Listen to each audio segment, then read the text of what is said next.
Hello, Captain Gray here, Graham, wishing you all the compliments of the season and a Merry Christmas from the Philippines.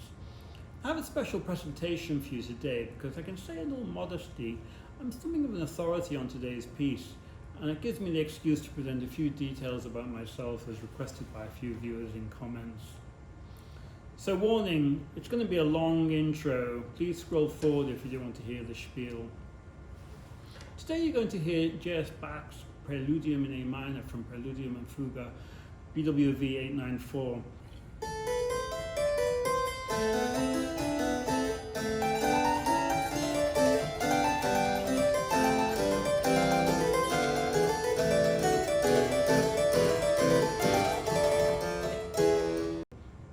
A special place in Bach's output as the two movements were later extended, elaborated and arranged as the outer movements of the Triple Concerto for harpsichord, violin and flute and orchestra in A minor, BWV 1044. It's perhaps least known of all Bach's concertos, yet has similar forces to the stupendously famous Brandenburg Concerto No. 5 in D. And why does it occupy a special place with me? Well, I've written a small book on the origins of the concerto, its relation to the Prelude and Fugue, and Bach's arrangement process.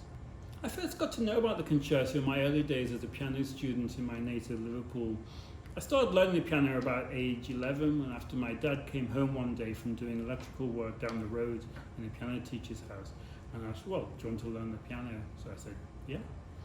It's fair to say I took to it rapidly. I'd been learning for about a year and a half when my dad bought me for Christmas a set of 6 Bach LPs, a nice black box set. I remember putting them on the record player on Christmas Day and I was instantly blown away by what I heard. Not only the complete Brandenburg concertos, but especially select concertos for 2, 3 and even 4 harpsichords. From the first strains of the 4 harpsichord concerto, I was instantly in love with the harpsichord. I did everything I could to get access to instruments to play.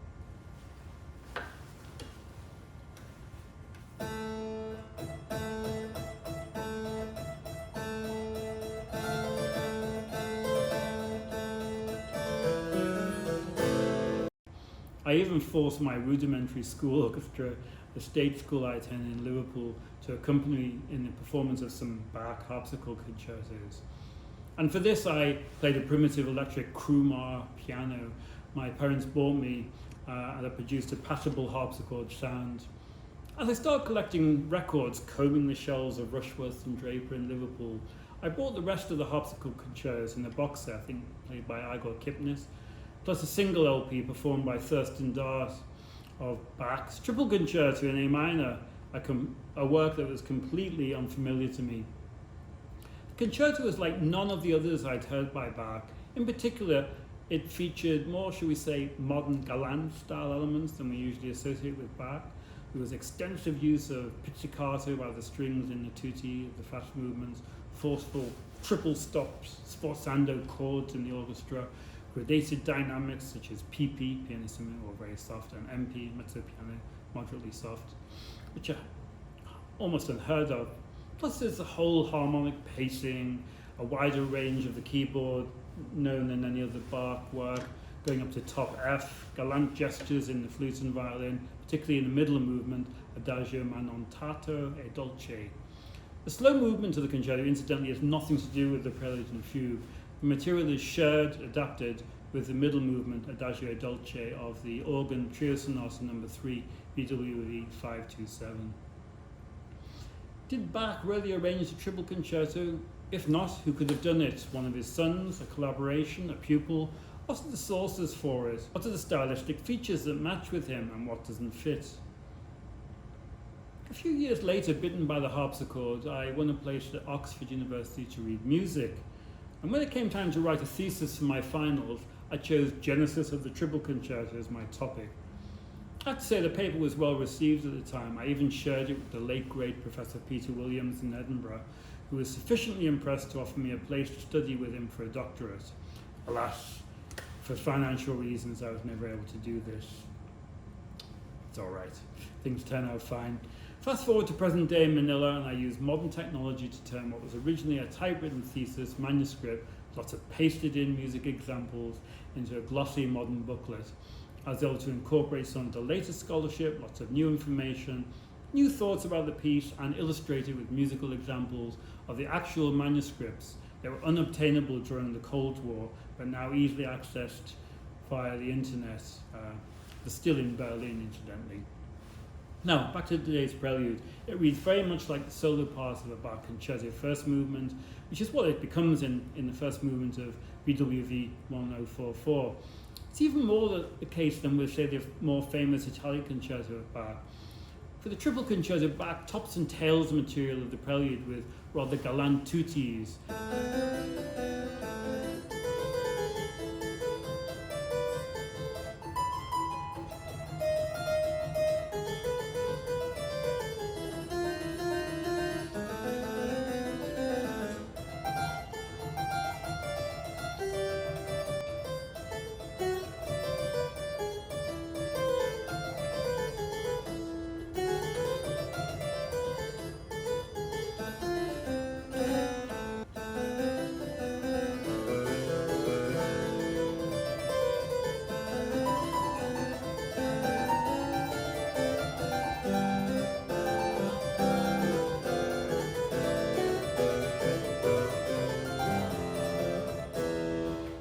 Accompanies throughout with dramatic string accompaniments, as well as mostly decorative solo violin and flute parts.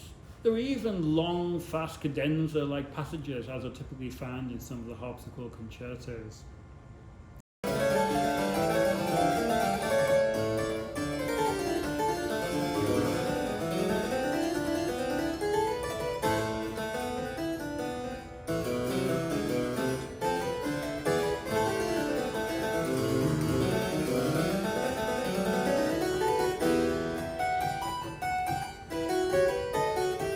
The Preludium Fugue comes down to us primarily in a manuscript by Johann Peter Kellner, dated 1725.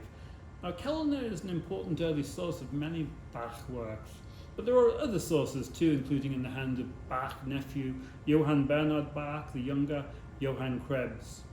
The concerto, meanwhile, comes down to us in two sources by late Bach pupils, a partial score by Johann Friedrich Agricola, and a complete set of parts by Johann Gottfried Mutel from around mid-18th century.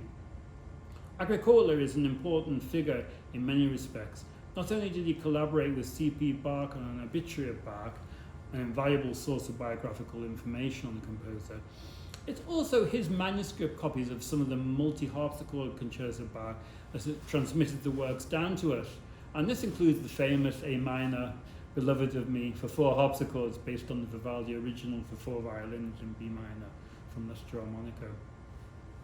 Anyway, some believe that the Triple Concerto is not by Bach, and some of it does sound unlike him. The fugue, which I'm not playing here today, is a perpetual motion type of piece, unsuited to orchestral adaptation. Bach solves this by adding a fugal alla breve tutti at each end of the piece and in the middle, with the subject derived from the gigue-like theme of the harpsichord fugue, so it integrates seamlessly. We'll never know conclusively, but I believe that the arrangement is by Bach, or possibly a collaboration with a pupil or son. As always, we do have to consider who could have composed something so compelling and ingenious, but Bach himself. Plus, there are convincing attributions to Bach by Agricola and Mutel, who were there on the spot with the composer in his last years. Anyway, I do urge you to seek out the concerto on YouTube if you don't know it, and judge for yourselves. Please enjoy the Bach Prelude here. I have to admit, I sometimes, when playing it, slip into the more elaborate figuration of the concerto version. I can hear the orchestral parts, particularly the flute and violin, in my head as I'm playing it. As I write in the introduction to my book, our understanding has evolved on many aspects of Bach's music since I wrote the thesis in 1984. The chronology, the instruments, the context, but the Triple Concerto remains unknowable, unfathomable, every bit the enigma it was in 1984. Incidentally, if you'd like to read my booklet, you can find and download it for free on the Academia website, link in the description. Hope you didn't mind this long introduction, how I ended up as a harpsichord concert artist in the Philippines, playing with the Philharmonic. I'll save for another day, as it would take too long to explain right now. In the meantime, I thank you all for your support to the channel. during the year, and wish you a happy Christmas, happy holiday, whatever season you celebrate at this time of year. I have a lot of pieces planned in the coming months, so please stay tuned. As always, your comments and support are profoundly appreciated. Thanks to all of you for making it worthwhile.